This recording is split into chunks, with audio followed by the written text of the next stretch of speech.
Hi everyone, it's QuickyBaby and welcome back to World of Tanks, and today's video is going to be about Tier 7 monsters. But just quickly before we jump into the gameplay today, I wanted to highlight something that just came up on the World of Tanks EU website, which doesn't quite justify an entire video, but I wanted to highlight it anyway. And that is that there are going to be daily deals available for the next 7 days, starting from today. Now, you can't access these in-game as far as I can tell. You can access them via the website, so you log in and then you click the daily deals button and then you can choose yours. And what's going to happen now is apparently I have to click cards. I choose, oh, I missed that one. That was probably the legendary one. I'll click that one. Why won't it let me click? It's not letting me click. Okay, that's good. Apparently it won't let me click any of the cards. Maybe I need to make the window smaller to click the cards. Will that work? No, that's good. Really? Okay. Oh, I actually managed to click one. One was clickable. You know what? They're all probably the same anyway. Okay, I actually managed to click them. All right, so once you've managed to click them, you can get yourself a series of deals. Now, I've got two accounts. I've got my free-to-play account. I've got my main account. So, funnily enough, on my free-to-play account, Wargaming has given me a load of deals which cost real money, which I'm not willing to spend on the game. So, rip me. Let's take a look at this epic deal pack. 500 gold and 500,000 credits for £4. Doesn't really strike me as an epic deal, to be honest, Wargaming. More of an epic fail. Alternatively, maybe getting a style for £2. Like, no, that's a bit of an epic fail. This one is different, though. Hold on, let me get out the way. It's 30 times missions for 5 times experience and a bargain style. Nope, I think those are pretty crappy. However, on my main account, I did actually get something worthy of note. And that is, look at this. I got a legendary deal on my main account that costs 1.25 million credits.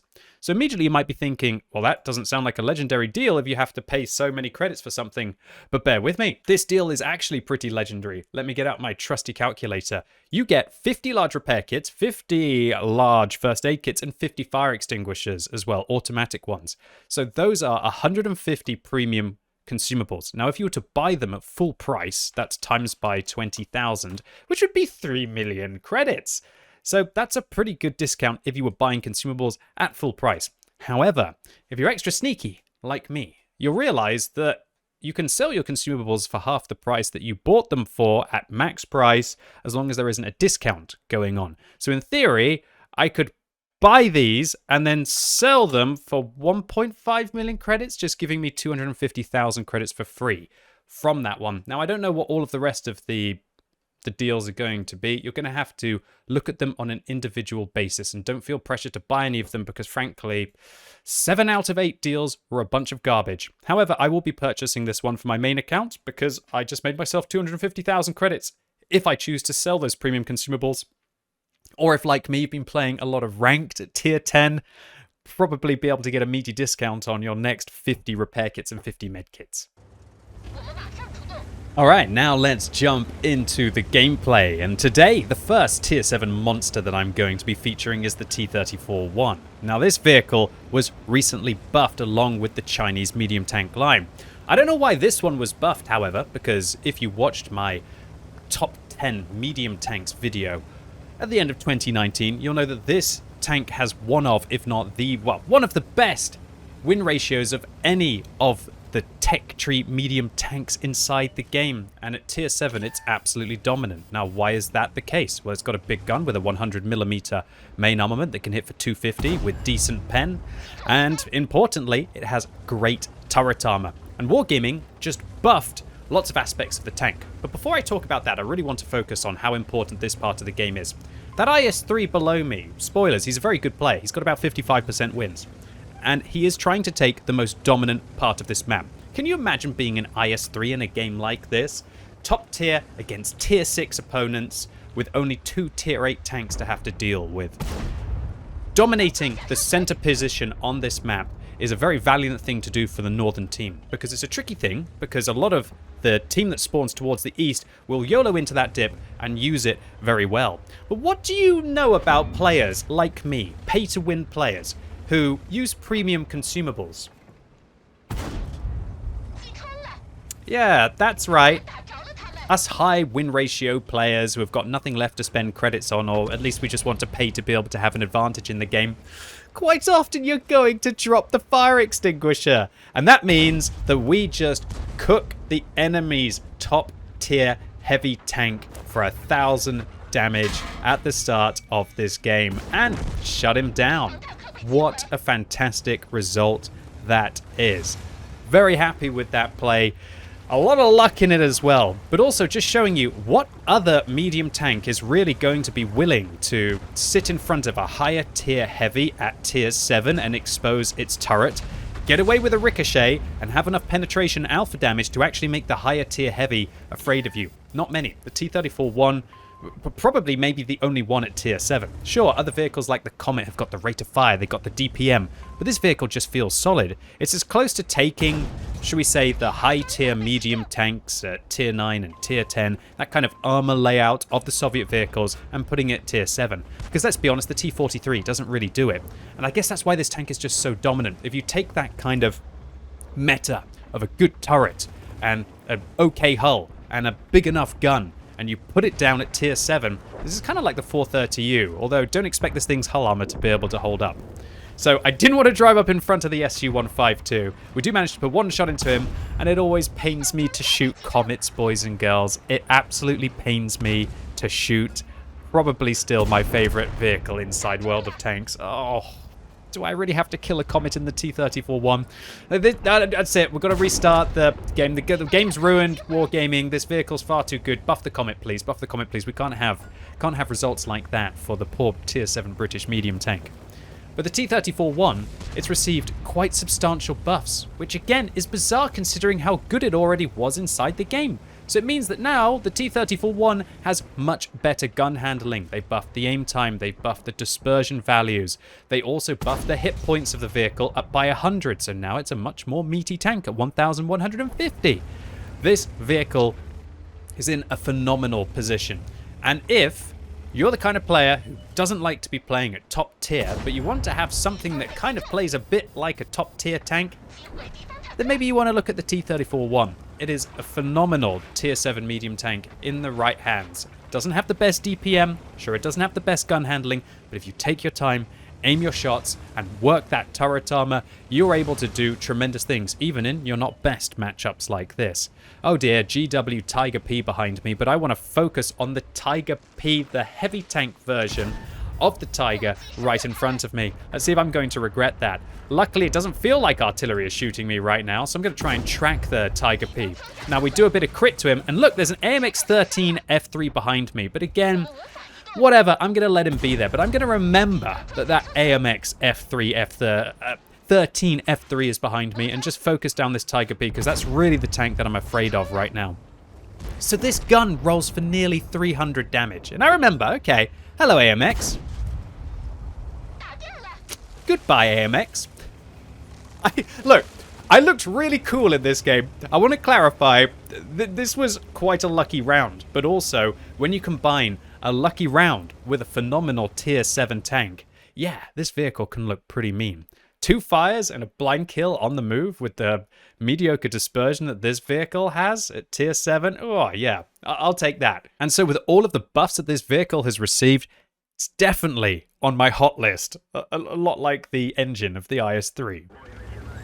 Alright, next up, another dominant tier 7 tank, and of course, it's going to be a Soviet tank destroyer. Let's talk about the Su-100M1, and in true QuickyBaby fashion, I've decided to put a turbo on this tank. And let my team know, yes, I'm rushing east. No, I'm not a Russian tank from the east. I'm going to be plowing my way down the east of Fisherman's Bay. So the turbo on this vehicle elevates that... It elevates that top speed from 54 up to 58 fast enough, so I'm probably reading Twitch chat at the time, trying to reply to some of the lovely messages there that I would be able to get, or thanking some new subs. And yeah, I use that turbo to drive straight into the rock. Look, forget about that. Let's focus on what I'm actually going to try and do with the turbo on this vehicle, and that is use it to rush into an incredibly aggressive position for the tank. I think about stopping for a second, and then I decide, why not? I've got 140 millimeters of well-angled frontal armor. I've got a nice 100 millimeter main armament that can do 250 damage. Why don't I get across and start to go to town on this Tiger P who doesn't expect me to be here? So we put 1 round into the Tiger P. I'm worried about the Churchill, so I get my butt into cover and I angle my armor to try and be able to ricochet as much of the Tiger P as I can. And in this situation, the Tiger P just doesn't have the DPM. It has the hit points, but as long as I keep moving and I keep my rate of fire going and I move forwards and backwards and make my armor as much of a tricky thing for the Tiger P to be able to hit, then he doesn't pen me with the second shell. I've blocked 480 damage from the Tiger P here. And this is where this tank destroyer can just be so influential in your battles of World of Tanks. You know, you're in a top matchup like this, a lot like what the IS-3 tried to do against me in that last game. Take a dominant position in a top tier vehicle. Vanquish one of the 4 tier 7 starting tanks on the enemy team. Now hopefully I can go toe to toe with the puppies. I'm sorry, VK, for what I'm about to do to you. I'm sorry, Churchill, for what I'm about to do to you. Oh, well, at least the accuracy on this vehicle is a little bit balanced at 0.41. So the SU-100M1, it's basically like, when they changed it from being a glass cannon tank to now being a heavily armored vehicle. And I'd like to say a massive thank you to the Tiger P for really helping me deal with this situation by driving out in front of me while I'm side scraping and just getting in my way. Thank you so much, buddy. I appreciate it, Tiger P. But luckily, he's being a bit of a meat shield for me, which keeps my hit points in it. And I'm going to hopefully be able to go to town on this AMX and finish them off. This tank, with a turbo, vents, and a gun rammer, sets itself up for close quarters combat domination. And I think the SU-100M1 has to be one of the most dominant tier 7 tanks because of that. Setting this vehicle up to fight in close quarters combat. Setting this vehicle up to not be a long-range tank. To not try and... Tiger P just pushing me while I'm trying to go for the TOG. Even watching this replay, I get slightly triggered by the plays of the Tiger P here. But one thing that's triggering me even more is the fact that... I'm sorry, Mr. TOG. I'm very sorry for the damage. I'm very sorry for the tracking there. Well, not really. I mean, come on. We wanted to get rid of him. It's a bit brutal that the Tiger P and the TOG decided to make a dynamic platoon at the start of the game as well. Oh, I feel filthy. Absolutely filthy. I'm sorry, Mr. TOG. What is up with this game? Why am I playing these dominant tanks killing British vehicles? The Comet, the TOG. It's almost as if the British tanks are not good inside the game. QB has a relevation on a Thursday. Not really a relevation there. Look, I digress. I want to try and focus up on the SU-100M1.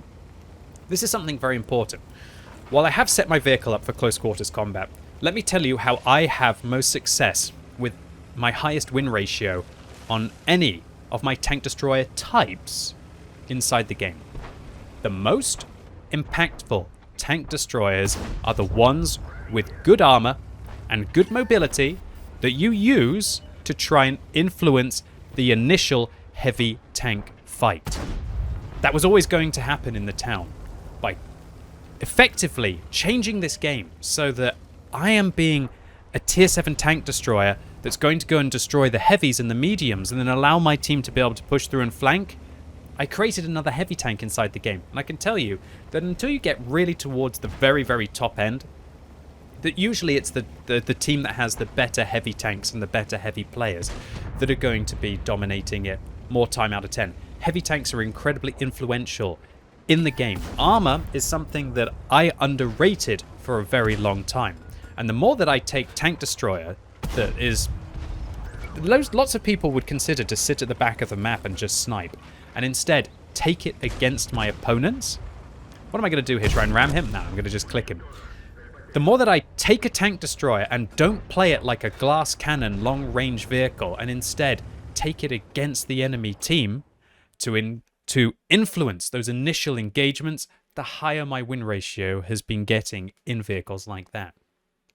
A very good example is the tier 9 Chinese tank destroyer, the WZ-111-1GFT. I believe it's that one. The names are so confusing down the Chinese tank destroyer line. Anyway, the tier 9 one. You know what I mean. The one that has pretty much the tier 10 kind of stats at tier 9 with decent armor and a big old slab of hit points. I play that thing like a heavy, and I've been winning 70% of my games solo at tier 9 by taking a tank destroyer and playing it like a heavy tank. You'll be surprised how you can change that initial engagement in your team's favor, which can immediately decide the majority of the outcomes of games of World of Tanks. So an ace tanker, a Pascucci's medal, and a high caliber for our tier 7 medium tank in this tier 8 game. 1,595 base experience and 5 kills in 5 minutes. I'll take that any day of the week. Did I fire a lot of gold here? Not too much to make a decent profit. Next up in the SU-100M1, another tier 7 tank that's kind of Chinese Soviet using a 100mm gun. Bit of a coincidence here. We managed to get a steel wall this time in a tank destroyer, blocking 1,530 damage, enough to kill our vehicle multiple times over. And a high caliber for the 3,000 damage that we dealt, and 1,369 base experience points in 5 minutes, even though we had a pretty brutal end to this game. Although I do resupply 2 full price premium consumables apparently, so I have to spend 40,000 credits, meaning that we just break even in this tank. So tier 7, something I really wanted to feature today. I don't know about a lot of you, but I've been grinding a lot of tier 10 recently in ranked. Not everybody feels comfortable at tier 10. And I know that a lot of you out there, my lovely YouTube audience, want to see these more mid-tier gameplay as well, and vehicles that, shall we say, are more achievable without a lot of credits, or alternatively, without actually investing too much time into the game. So I really hope all of you enjoyed this video, and these are 2 of my favorite, well, I wouldn't say favorite, these are 2 of my top tips for tier 7 vehicles to be influential in your battles. I never really call them my favorites. While they're very good, their playstyle just doesn't quite scratch the itch for me, and I'd far rather be in something like the Comet. Anyway, I hope you enjoyed this video. If you did, make sure you give it a thumbs up, but if you hated it, give it a thumbs down. And let me know in the comments, what are your favorite tier 7 tanks for being absolutely dominant? And I'd prefer non-premium results, otherwise we're just going to be seeing E25, E25, E25, E25 all the way down. Anyway, enjoy, and as always, thank you so much for watching. You've been epic, and hopefully I'll see you soon.